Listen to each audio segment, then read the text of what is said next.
Have you ever noticed how the question gets asked almost automatically? When are you having kids?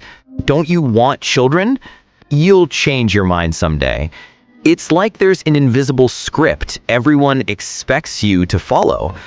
But what about the people who genuinely don't want them? Not because they haven't found the right person, not because they're too busy or too selfish, but because they've made a conscious choice that parenthood isn't for them. And here's what most people don't understand.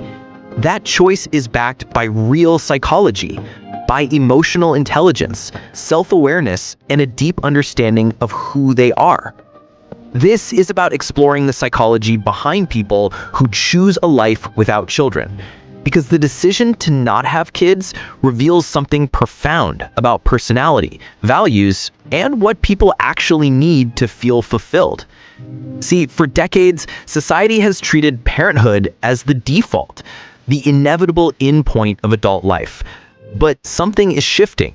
More people than ever are choosing childlessness, not reluctantly, but intentionally. And the psychology behind that choice is deeply human. 1. The autonomous self. For many people who don't want children, the choice comes from deep self-knowledge. Psychologists call this autonomous motivation. It means you're making decisions based on your own values and desires, not external pressure. These people have asked themselves the hard questions. What do I actually want from life? What brings me meaning? What fulfills me? And for them, the answer doesn't include parenthood. This is clarity. They know themselves well enough to know what they don't want, and that kind of self-awareness is rare. 2. The freedom imperative. Then there's another group, people who feel a deep need for autonomy and freedom. Psychologists have found that people with high autonomy needs experience parenthood as constraining. Children require constant attention, sacrifice, and the surrendering of personal time. For some people, that feels suffocating. Their sense of self is rooted in independence, in the ability to make spontaneous decisions, to travel without planning around school schedules, to pursue passions without guilt.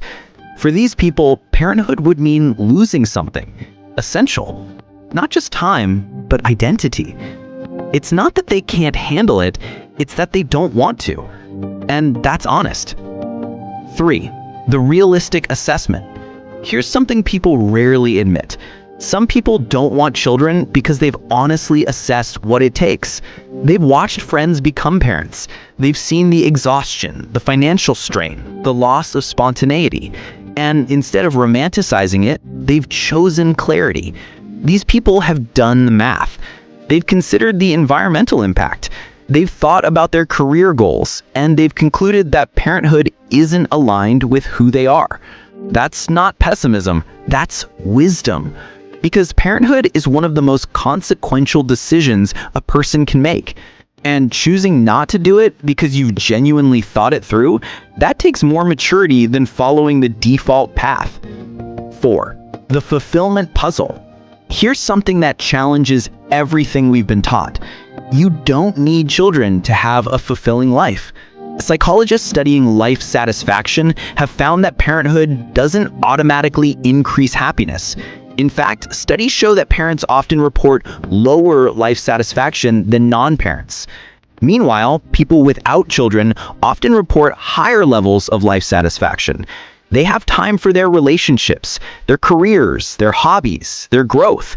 They can pursue meaning in ways that feel authentic to them. Fulfillment isn't one size fits all. For some people, it comes from raising children. For others, it comes from creating art, building businesses, serving communities, or simply living a life of peace and exploration. 6. The creative outlet. Here's something beautiful that often gets overlooked. People who don't want biological children often channel their nurturing and creative energy elsewhere. They become mentors, teachers, artists, activists, caregivers.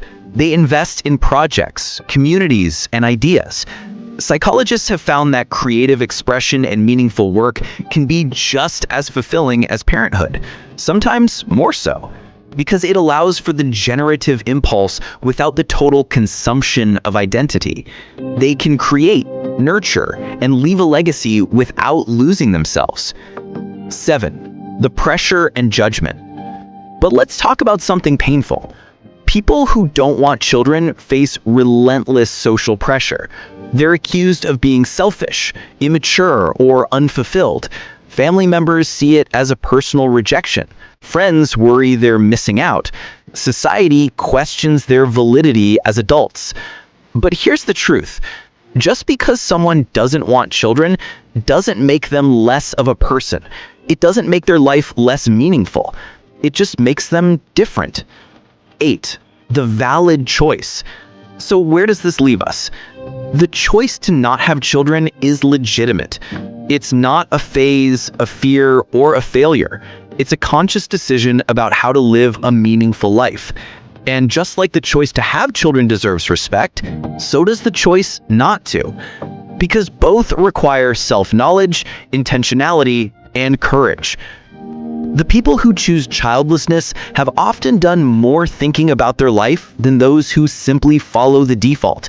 They've questioned assumptions, they've assessed their values, they've acknowledged trade-offs, and they've made a choice that feels true to who they are. That's not selfish, that's wise. So here's my question for you. When was the last time you made a life decision based on what you actually wanted? Not what you were supposed to want, but what genuinely aligns with who you are. That's what these people did. They chose themselves. And if this made you think differently about the psychology behind your own choices, subscribe. Because every week we explore the hidden psychology shaping your life. The channel where you actually understand yourself. See you in the next one.